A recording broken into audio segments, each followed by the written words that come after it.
नूरजहां, इतिहास में ये नाम तो आपने जरूर सुना होगा और ये भी सुना होगा कि वो भारत के इतिहास की सबसे ताकतवर बेगम थी। लेकिन कौन थी ये नूरजहां और क्या है उनकी ताकतवर होने का इतिहास? आइए जानते हैं इस वीडियो में।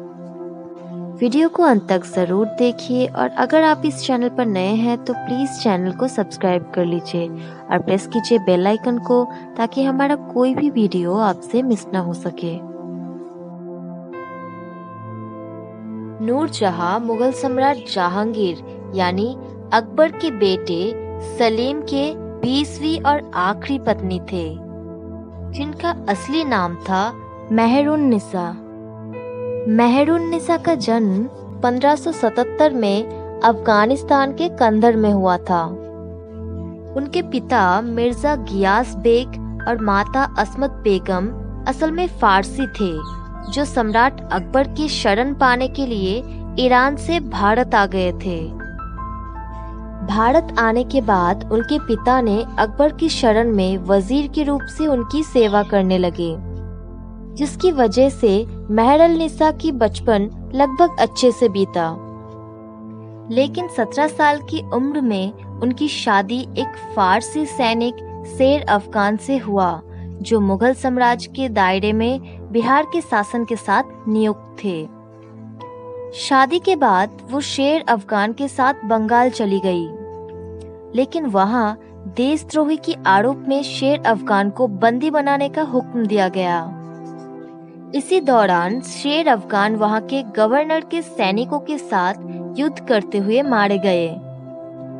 कहा जाता है कि उन दोनों की एक ही संतान एक बेटी थी, जिसका नाम था लाडली बेगम। इसके बाद मेहरुन्निसा फिर से मुगल दरबार लौट आई और तब तक अकबर के बेटे सलीम जहांगीर के रूप से मुगल साम्राज्य पर राज कर रहे थे। लौट आने के बाद मेहरुन्निसा सलीम के सौतेली माँ रुकैया बेगम की सेवा करने लगी और इसी दौरान सलीम को मेहरुन्निसा बहुत पसंद आई और उन्होंने उससे शादी करना चाहा। पति के मृत्यु शोक में डूबी मेहरुन्निसा पहले शादी के लिए इनकार कर दिया, लेकिन उसके 4 साल बाद सलीम और उनकी प्रेम कहानी की वजह से 1611 में उन्होंने शादी कर ली।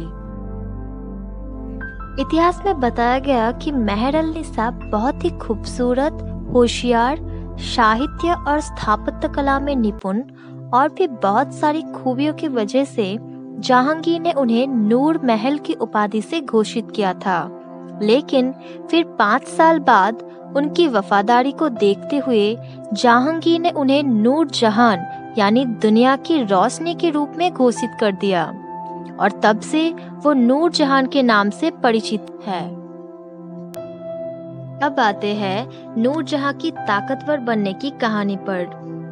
कहा जाता है कि सम्राट जहांगीर शासन कार्य से ध्यान हटाकर धीरे धीरे अफीम और शराब के नशे में डूबते चले गए, लेकिन वो अपनी आखिरी पत्नी नूरजहां से बहुत मोहब्बत करते थे, जिसकी वजह से वो अपना सारा शासन कार्य अपने पत्नी पर सौंप दिया।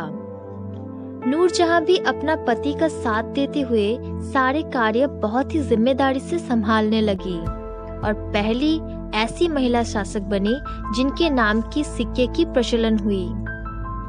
शहंशाह के नाम के सिक्के के साथ साथ उनके नाम के सिक्के के भी समान रूप से इस्तेमाल होने लगी। इसके अलावा नूरजहां अपने पति जहांगीर के साथ झरोके पर बैठी, विचार कार्य में मदद की, नए आदेश जारी किए और मंत्रियों के साथ सलाह मशवरा भी की। असल में उन्होंने उस समय के मुगल सिंहासन के पीछे की वास्तविक शक्ति बनकर उस साम्राज्य की रक्षा किया, जिसकी वजह से वो जहांगीर की और भी पसंदीदा पत्नी बनती गई।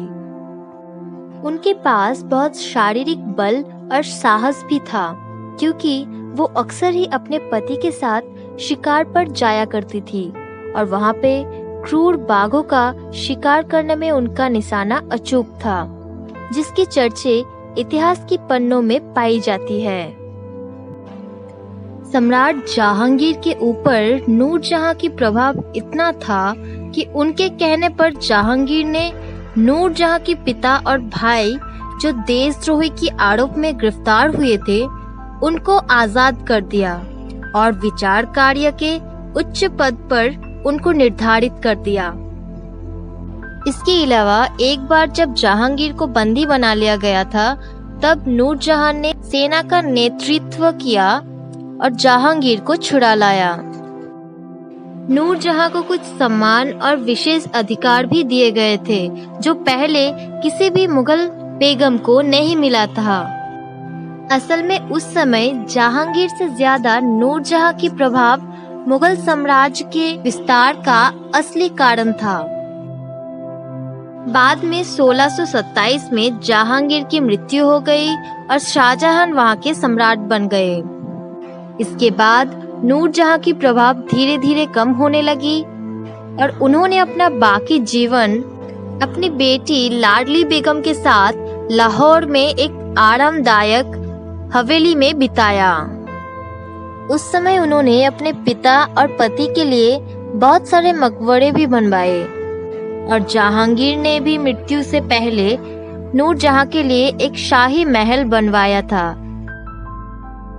अंत में 68 वर्ष की उम्र में लाहौर की उसी हवेली पर 1645 में उनकी मृत्यु हो गई। तो दोस्तों ये था आज का वीडियो जहाँ पे हमने बताया मेहरुन्निसा से नूरजहां बनने की और उनकी ताकतवर बनने की कहानी।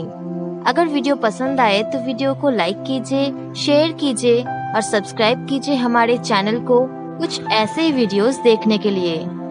धन्यवाद।